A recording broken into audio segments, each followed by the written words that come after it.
Bismillahirrahmanirrahim. Faslun. Wasra'itu sholati qabla dukhuli fiha khamsatu asya. Faslun utawi iki iku ana pasal swiji. Wasra'itu sholati utawi pira-pira syarate salat. Qabla dukhuli ing dalam sadurunge mlebu fiha ing dalam salat khamsatu asya iku lima pira-pira suwiji-wiji. Wasurutu utawi surut jam'u syartin iku jama'e lafadz syartun. Wa huwa utawi syarat lughatan ing dalam cara bahasane al-alamatu iku tetenger. Wa syar'an lan ing dalam cara syara'e ma iku perkara tatawaqafu kang dadi kandhek. Apa sihatu sholati sae salat alaihi ing atase ma. Walaisa lan ora ana apa ma juz'an iku bagian minha saking salat. Wa kharaja lan kejaba bihadzal qaidi kelawan ikilah qaid ar-ruknu apa rukun. Fa innahu maka temen setuhune rukun juz'un iku bagian minas sholati saking salat. Asyartu utai syarat al-awwalu kang pertama taharatul a'dha'i iku sucine pira-pira anggota minal hadasi saking hadas. Al-asghari kang cilik wal akbari lan kang gedhe. Indal kudrati ing dalem nalikane kuwasa. Amma faqidu tahurain yanapun utawi wong kang kesepen alat sesuci loro ae mak wa turab. Fasolatuhu mangko utawi sholate faqidu tahurain sahihatun iku sah ma'a wujubil i'adati ing dalam sumertane wajib baleni alaihi ing atase faqid. Wa taharatun najisi lan sucine najis alladzi kang la yufa kang ora den ngapura apa anhu alladzi isaubin ing dalam pakaian wa badanin lan badan wa makanin lan panggonan wa sayadhkuru lan bakal nutur al musannifu sinten musannif hadzal akhira ing iki kila kang akhir qariban hale karep.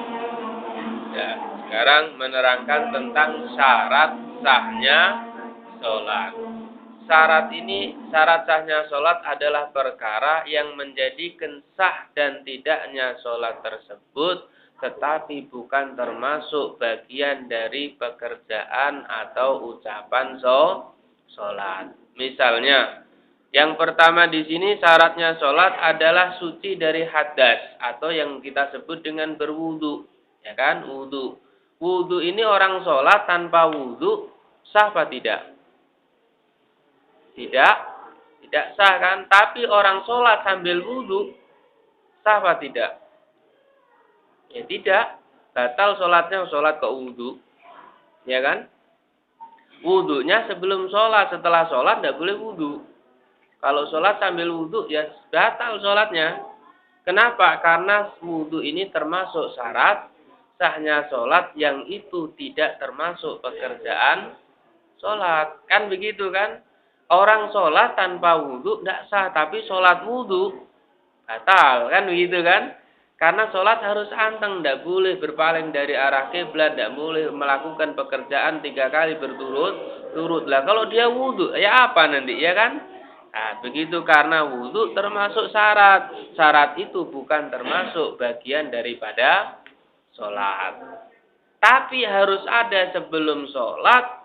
Dan harus ada sampai selesai sholat. Ada orang sebelum sholat wudhu. Tengah-tengah sholat wudhunya batal. Padahal sholatnya belum selesai. Ya batal juga sholatnya. Karena tengah jalan syaratnya terputus. Syarat itu harus ada sebelum sholat. Dan harus masih ada sampai usai sholat. Tapi syarat tersebut bukan termasuk pekerjaan sholat. Lain halnya kalau rukun.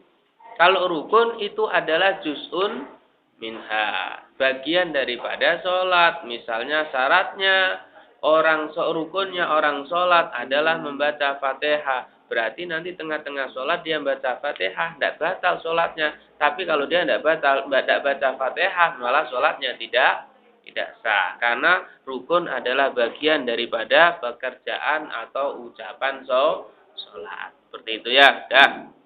Kembali lagi ke syarat. Syarat yang pertama adalah sucinya anggota badan. Bukan a'dha ini secara umum.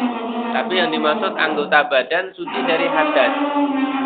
Baik hadas kecil maupun hadas besar. Hadas kecil disebabkan kemarin satu, karena keluarnya sesuatu dari dua jalan depan maupun belakang. Yang kedua adalah karena hilangnya akal dikarenakan tidur atau yang lainnya, kecuali tidurnya orang yang duduk menetapkan pantatnya di atas bumi. Ini baru tidak batal. Yang ketiga adalah bersentuhan kulitnya laki perempuan yang bukan mahramnya dan sudah sama-sama besarnya. Kata-kata besar di sini sudah nyampe kategori hadus syahwat. Sudah membuat lawan jenisnya seneng kalau melihat dia. Yang terakhir adalah menyentuh jalan depan dan belakang dengan kedua telapak tangan. Itu yang disebut hadas kecil. Kalau hadas besar ada kalanya keluar sperma, ada kalanya berhubungan badan, memasukkan kemaluan laki ke kemaluan perempuan, ada kalanya haid, ada kalanya nifas. Kan di situ ya. Nah, itu yang dimaksud dengan hadas besar. Harus suci dari itu semuanya. Dan caranya mandi kemarin sudah jelas ya. Kalau hadas besar mandi, kalau hadas kecil wudu. Itu kalau memang dia mampu. Lah kalau tidak mampu bagaimana? Dia hadas tapi tidak menemukan air dan juga tidak menemukan debu untuk tayamum. Lah terus bagaimana? Sholat dalam keadaan faqidut tahuren. Tidak menemukan air, tidak menemukan debu. Itu namanya tidak mampu untuk toharoh anil hadas. Kalau seperti itu dia sholat namanya sholat lihormatil waqt, sholatnya sah tapi wajib diulang. Kata-kata sah itu dia tidak dikatakan dosa, enggak, tetap sah dia.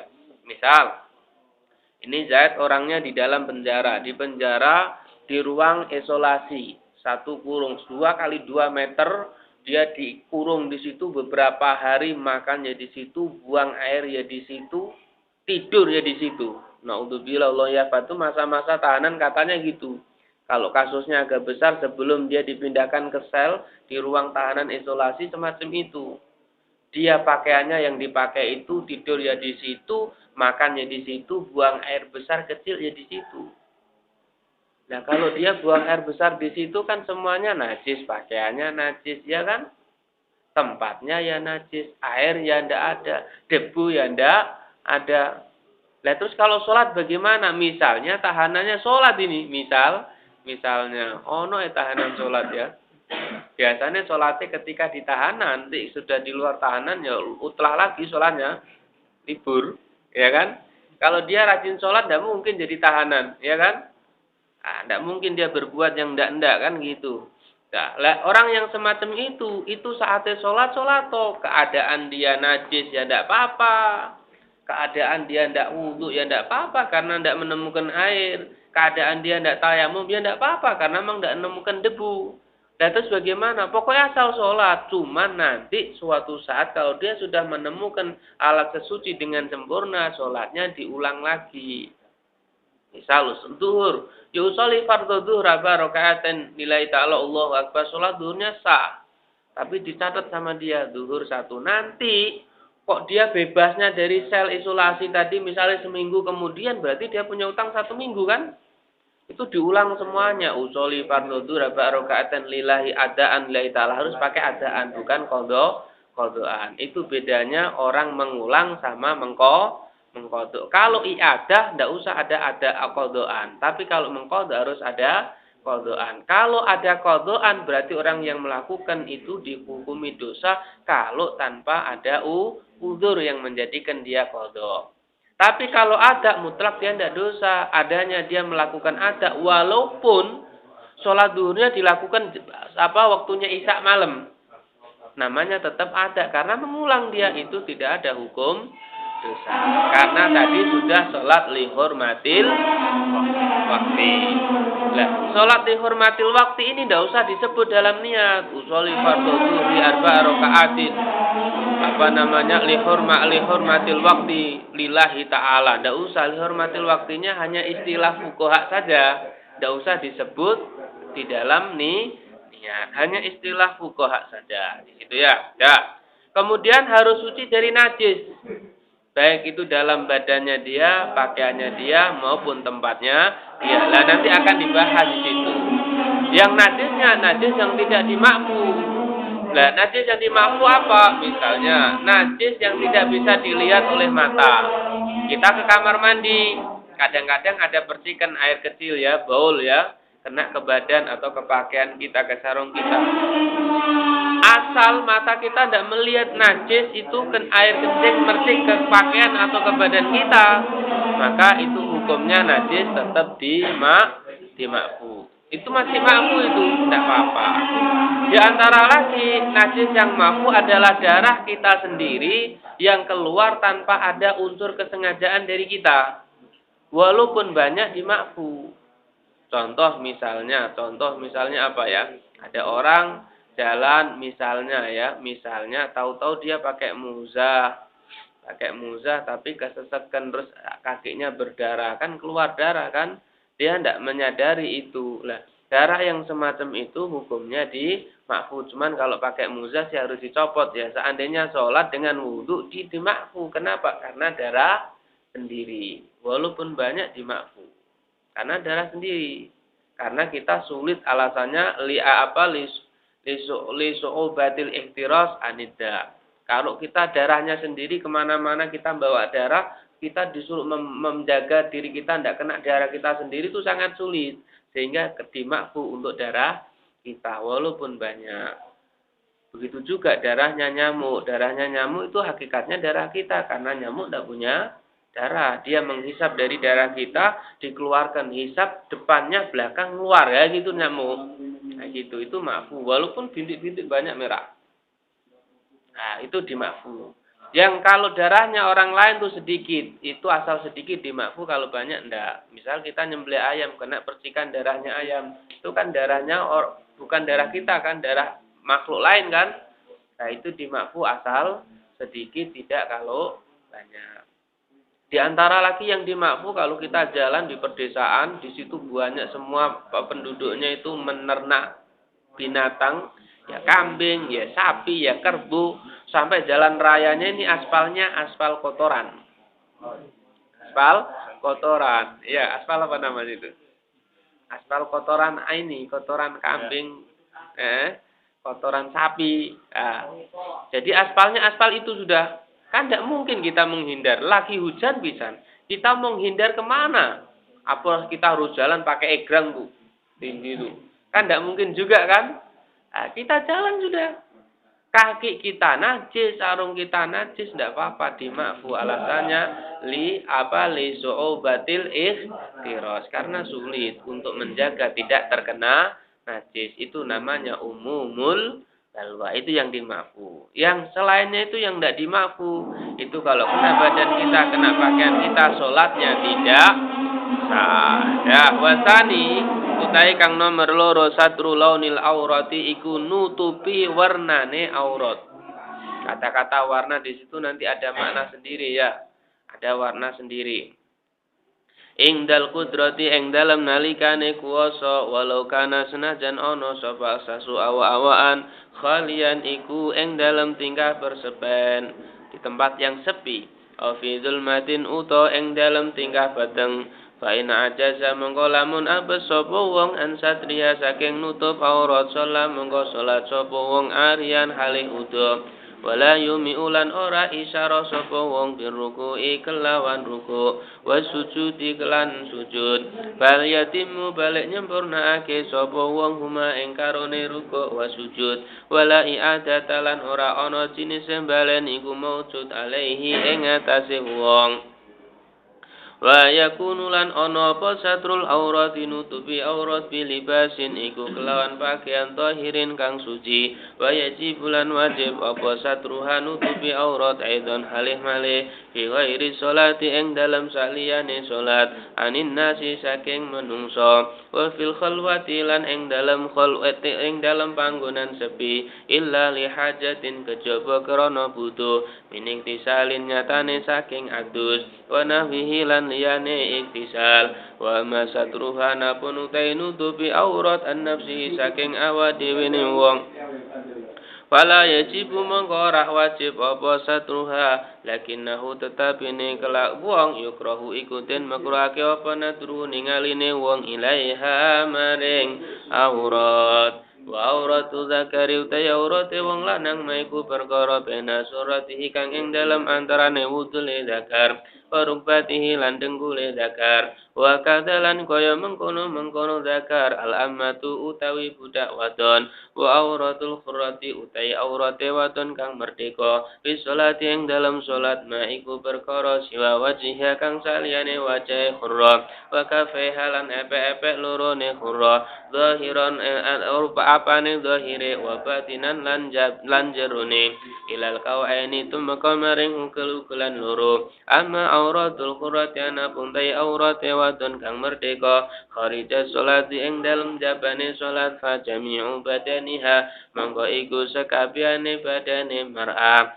wa auratuha utai aurate mar'a fil khalwati ing dalem nggon persepen wa auratu utai aurate khurra fil khalwati ing dalam gon bersepen kazakari iku kaya wong lanang wal auratu ta aurat luhutan ing dalam cara bahasane anaksu iku kekurangan utawa watut lakulan den ucapake apa aura syar'an ing dalam cara syara'i ala ing atase perkara yajib kang wajib satruhu apa nutupi ma wa huwa utawi syar'an ma ikal muradu iku kang den karepake guna ing dalem kene panggonan wa alamalan ing atase perkara yahrumu kang haram apa nadruhu ningali ma wa dzakaralan nuturhu ing ma ala sabu sapa ulama mazhab Syafi'i fi kitabin nikahi ing dalem kitabun nikah. Yang kedua syarat sahnya salat adalah harus menutup warna aurat. Kata-kata warna itu adalah bentuk warna daripada aurat yang asli harus ketutup. Sehingga kalau ada orang sholat memakai pakaian plastik yang bening atau pakaian kaca seandainya bisa sehingga bentuk kulitnya masih kelihatan, maka itu belum dikatakan sah di dalam menutup aurat. Itu sama halnya dia belum menutup aurat. Kalau auratnya tidak ketutup berarti sholatnya juga tidak sah karena menutup aurat adalah syarat daripada sahnya sholat. Tapi warnanya harus ketutup, warna yang asli walaupun pakaiannya itu ketat sekali. Seperti stocking berwarna hitam, ya kan? Sekarang kalau istilah sekarang perempuan pakai celana legging apa itu? Celana sing kayak stocking itu loh. Tipis, kasiyatun ariyat, ya kan? Kata Rasulullah nanti zaman akhir ada orang yang memakai pakaian tapi telanjang. Telanjang tapi pakai pakaian. Lalu lucu kan? Itu sudah pakaiannya kayak enggak pakai pakaian. Lekuk-lekuk badannya sak kemaluannya kelihatan semua. Ya, begitu. Apa itu namanya celananya ketat sekali kayak kain kaos itu loh. Itu sekarang lagi trennya itu sudah. Manusia kendir. Bahasanya orang Jepara kan gitu. Manusia kendir di akhir zaman. Kasiyatun ariyat. Pakai pakaian tapi telanjang. Itu ketika sholat sah sih. Tapi makruh. Sah tapi makruh. Kalau itu di luar sholat sah tapi makruh. Cuman bisa jadi haram kalau memang itu mengundang fitnah. Kebanyakan pasti mengundang fitnah. Jadi haramnya bukan zatnya itu pakaiannya bukan, tapi awaridnya ada perkara yang menjadikan orang kena fitnah. Itu yang jadikan haram. Seperti halnya kita nonton TV, hukumnya mubah, boleh nonton TV. Tapi kalau yang diputar film-film parno-parni, ini kan akhirnya jadi haram kan? Haramnya bukan TV-nya, tapi tayangannya. Itu yang menjadikan fitnah. Kan begitu kan? Lah, itu haram namanya haram arizi, haram yang datang baru. Bukan zatnya. Seperti tadi pakaian perempuan. Hukumnya sah, dibuat sholat sah, asal warnanya tidak kelihatan kulit yang asli. Warnanya hitam, kelihatan dia pakai pakaian jadi hitam kok. Sah. Tapi kalau kelihatan lekuk-lekuknya, hukumnya menjadi makruh. Kalau sampai menimbulkan fitnah kepada orang lain menjadi haram. Secara umum jelas menimbulkan fitnah. Contoh jujur saja, misalnya kalian di hadapan ada seorang perempuan pakaiannya gitu. Perempuannya yang cantik loh ya, jangan yang brak-gedabrak gitu. Jangan ya. Sing cantik ya. Nah, sing cantik begitu. Perempuannya kayak Atun, saudaranya Rono Karno apa siapa itu. Nah, kalau gitu ya mungkin tidak sahabat kayak gitu ya. Yang maksudnya yang bagus itu bodinya bagus, wajahnya tidak jelek lah. Jalan pakaian seperti itu ya apa? Zaidnya langsung soli. Oh, Mas Zaidun, iya kan? Ada seperti itu. Ada ini yang menimbulkan fitnah, kan begitu kan? Akhirnya santri sing enak-enak istiqomah belajarnya khusyuk gara-gara lihat dia itu yang kepengen zuhud toh. Ya kan? Ada fitnah. Nah, seperti ini yang menjadikan haram. Ya, itulah yang dimaksud menutup aurat. Walaupun di tempat yang sepi. Di tempat yang sepi kita wajib tutup aurat. Cuman kalau di tempat yang sepi kita sendirian, bukan tempat sepi tapi ada teman lain lawan jenis yang bukan mahramnya, bukan istrinya. Nah, itu lain lagi ya. Lain lagi. Tempat sepi sendirian.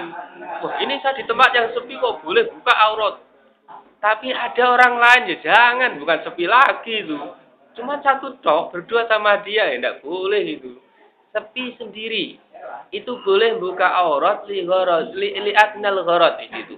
Walaupun dengan tujuan yang sangat tidak penting lah, tetap boleh. Contoh misalnya, wah ini kita lagi di kamar, panas, sumuk sudah.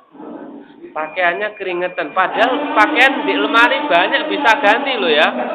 Eman-eman kasihan yang nyuci nanti keringetan semua. Dicopot ini. Tapi di kamar sendirian, telanjang. Itu kan hanya tujuan yang rendah. Toh. Tujuan eman-eman bajunya keringetan. Boleh enggak apa-apa. Boleh. Atau tujuan gatel mau garuk sini, boleh enggak apa-apa. Kalau di tempat yang sepi. Atau ada orang lain tapi yang istrinya atau yang halal melihat lah atau budak perempuannya. Itu lain, itu boleh. Walaupun li'adnal gharad dengan tujuan serendah mungkin. Setidak penting apapun boleh melihat. Nah, di situ ya. Ya. Sekarang kalau kita sholat walaupun di tempat yang gelap, yang sepi tetap wajib nutup aurat. Alasannya kenapa? Kalau ada seandainya orang bertanya, lah kalau alasannya itu biar tidak dilihat orang lain, sekarang kau sholatnya di tempat yang sepi, gelap lagi. Kalau memang tujuannya biar tidak dilihat sama Allah, kan percuma. Allah tetap lihat kan? Di tempat yang sepi bahkan pakai pakaian pun Allah bisa lihat dalam-dalam kita. Tembus pandang kok Allah. Ya kan? Nah, terus tujuannya apa? Itu tujuannya adalah etika untuk kita ketika menghadap Allah. Justru kita ini untuk ukuran kita. Contoh sekarang kita menghadap seorang raja. Raja ini pakaiannya, satu pakaian bisa berharga 10-15 juta. Ya apa enggak? Nah, kalau kita disuruh mengikuti tata cara pakaiannya raja, blenger kita. Cukup kita nutup aurat semampu kita. Walaupun pakaian yang kita pakai adalah seharga 10.000. 10.000 banding 10 juta. Kan tidak seimbang kan? Yang penting etikanya. Semampu kita. Kita sebagai manusia, akhlaknya menghadap Allah tutup aurat. Itu doa. Tidak usah jauh-jauh. Gitu ya. Nah, kecuali kalau dia tidak menemukan aurat, boleh sholat sambil telanjang. Bahkan boleh berjamaah plus sholat jamaah sama-sama telanjang. Boleh. Asal laki semuanya. Jangan laki perempuan. Tidak jadi sholat nanti. Ya. Nah, gitu. Laki semuanya. Boleh tidak apa-apa. Sambil berjamaah boleh. Telanjang semuanya. Imamnya ya telanjang. Makmumnya ya telanjang. Boleh. Walaupun tidak di tempat yang gelap. Tidak apa-apa, boleh. Tapi waktu itu termasuk kategori uzur ya. Tapi seandainya jamaah tidak apa-apa, boleh. Tapi insya Allah tidak mungkin ya, kan ada daun juga, daun-daun. Dipakai. Yang penting nutup sawate, jalan depan, belakangnya. Kalau seandainya tidak menemukan pakaian sama sekali, seperti tadi, orang di penjara, ada tempatnya najis, dia sholat mau sujud tempat yang najis, tidak enak. Satu-satunya pakaian, ya dia pakai itu. Dia pakai, nanti ya kena najis. Dibuatlah alas, ya nanti dia telanjang. Lebih baik buat alas, sholat sambil telanjang. Sholatnya sah. Rukuk sujudnya tetap biasa, tidak usah dengan isyarah. Tidak usah ditutup.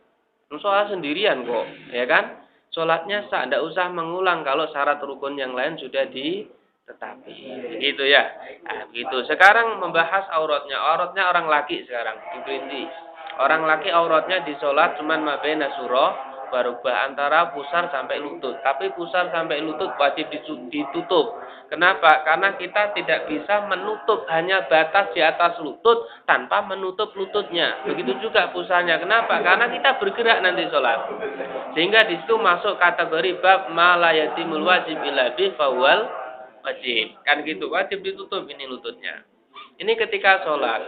Nah, auratnya laki-laki di hadapan orang lain yang sama laki-laki atau di hadapan perempuan tapi yang mahramnya dia itu mabena surah warubah.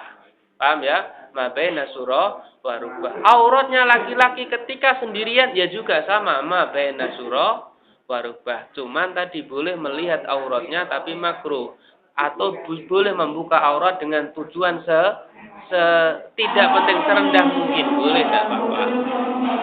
Tapi kalau auratnya laki-laki di hadapan perempuan lain yang bukan mahramnya, itu jami'ul badan. Semua badan, tak wajah-wajahnya harus pakai kaos tangan, kaos kaki ninja. Itu auratnya memang begitu. Tapi di kitab-kitab yang jami'ul badan yang dibahas hurrah. Kenapa? Karena memang aturan Islam ini perempuan itu di rumah. Yang di luar urusannya laki-laki. Kalau ada nanti kok orang laki-laki keluar, ketemu perempuan lain yang keluar, itu yang salah bukan laki-lakinya, tapi perempuannya. Karena memang luar itu tempatnya orang laki-laki. Paham ya? Tapi ini adalah pendapat yang muktamad. Ada kilnya ilal wajah wal kafain. Selain wajah dan kedua telapak tangan. Yang dari riwayat Ibn Abbas. Tadi yang Ibn Mas'ud tadi. Di situ. Itu yang tadi yang muktamad jami'ul badan. Tapi yang kilnya ada pendapat kilnya itu ilal wajah wal kafain. Paham ya? Jadi kita ya minimal lah kita ini di situ ya, minimal kita masih ini di situ masih menutup ya. Tapi kalau seandainya pakai kaos begini, itu sebenarnya yang salah bukan lakinya kalau di luar, karena itu memang luar tempatnya laki. Nah, kalau di rumahnya orang lain, nah itu yang salah yang bertamu ya kan, karena itu rumahnya dia, itu auratnya dia. Kita bertamu di rumahnya orang, terus kita kelihatan auratnya di hadapan perempuan mereka. Yang salah bukan perempuannya, tapi kitanya. Karena itu rumahnya dia, ya kan? Nah, itu auratnya dia. Kita jalan melihat rumahnya orang, kelihatan perempuan buka aurat. Yang salah bukan perempuan yang di rumah, tapi kitanya. Kitanya yang salah. Karena itu auratnya dia. Kenapa kita melihat? Nah, seperti itu ya. Nah, sekarang budak perempuan itu kalau waktu sholat mabena surah warubah di antara pusar dan lutut. Wah, ini tidak nutup betulnya ya. Tidak apa-apa ya, diterangkan ya. Penting paham. Kenapa kok mabena surah warubah? Karena seorang budak perempuan itu harus kerja ekstra untuk juragannya. Kalau dia nanti saatnya sholat harus pakai ruku komplit, umumnya perempuan merdeka, nanti habis itu bekerja lagi. Begitu ribetnya dia. Begitu ribetnya. Atas lihatanlah halah untuk menyenangkan itu amat dikasih rukhsah sama Allah auratnya ketika sholat mabena surah warubah. Auratnya si perempuan budak tadi di hadapan juragannya atau perempuan yang lain atau mahramnya itu juga mabena surah rukbah. Tapi di hadapan laki-laki lain yang bukan mahramnya sama jami'ul badan. Semua badan yang muktamad ilnya adalah ilal wajah wal kafain. Sama. Kalau khungsa dalam hal aurat, orang waria kayak orang perempuan merdeka. Perempuan merdeka ketika sholat jami'ul badan ilal wajah wal kafain. Kafain tuh sampai kauen ini loh ya, gelugelan ya. Dohir wal batin, ini boleh kelihatan. Gini. Ya, itu boleh kelihatan. Habis itu nanti ketika di hadapan keluarganya, yang mahramnya, di hadapan perempuan yang lain, itu auratnya perempuan sesama perempuan mabaina surah war rubah, di antara pusar dan lutut. Tapi auratnya perempuan merdeka di hadapan perempuan kafir itu adalah semua badan kecuali yang kelihatan ketika diperlukan untuk bekerja. Kelihatan dia bekerja sampai gini, tidak apa-apa, memang diperlukan. Apa boleh di hadapan perempuan yang kafirah. Tapi kalau di hadapan laki-laki lain yang bukan mahramnya adalah jami'ul badan. Ini yang utama. Yang ilnya ilal wajah wal kafain kama bisa sholat. Sebagaimana di dalam sholat. Kelas. Habis ini ya. Sedikit lagi wasali sudai kang nomor 3 al-wuqufu iku jumeneng ala makanin ing atase panggonan tahirin kang suci wala tasihu mongkora sapa salatu sasin salate awa-awaan yulaki kang ketemu apa ba'du badanihi sebagiane awake sakhs au libasihi utawa bagiane sakhs najasatan ing najis fikiyamin ing dalem pak ngadeg au qu'utin utawa lungguh au ruku'in utawa ruku' au sujudin utawa sujud. Yang nomor 4 berdiri di tempat yang suci. Kata-kata di tempat yang suci itu adalah tempat yang disentuh dengan anggota badannya ketika sholat. Sehingga kalau ada tempat najis, terus dia bawa sajadah. Najisnya ditutup pakai sajadah. Dalam bawahnya sajadah ada najisnya. Tapi permukaan sajadah yang atas itu suci. Kita sholatnya sah, tidak apa-apa. Yang penting kan tempatnya kan. Kalau ama bawahnya kan tidak tersentuh dengan badan, tidak apa-apa. Nah kalau nanti kita sholat kota-kota yang tempat ruangnya itu sudah sempit, sapi tanknya ya bawahnya tekel ini kan. Bawah sapi tank, atasnya tempat tidur biasa kan, tempat duduk kan gitu kan. Ini bawahnya sapi tank, terus atasnya di keramik ditinggali sama orang kan biasa. Nah kalau sholat di situ di bawahnya nyetrum ada najisnya, ya kan? Tidak ada nyetrum-nyetruman ini, boleh. Ini ada kotoran detak kita pakai sajadah, tinggal ditutup, blok sholat di atasnya. Kholas. Bahkan kita sholat di sajadah kita ada najisnya sah asal itu najis tidak menyentuh dengan organ tubuh kita ketika sujud, berdiri ataupun ruku. Yang paling banyak kenakan sujud kan? Karena seperti itu sah. Sebagaimana kita jadi khotib pas di minbar ada najisnya, kotoran detaknya, kadang-kadang perabot masjidnya tidak teliti kan? Bagaimana mikul najis? Enggak. Yang penting kita jangan menginjak najisnya, beres. Yang penting kan tempat berdiri kita kan. Adapun samping-samping ada najis tidak masalah. Seperti itu kita sholat, samping kita najis, depan kita najis, kanan kiri najis, asal kita tidak menyentuh. Itu hukumnya cukup sah-sah saja. Warabi al ilmu bidukhulil waqti wallahu alam. Al-Fatihah.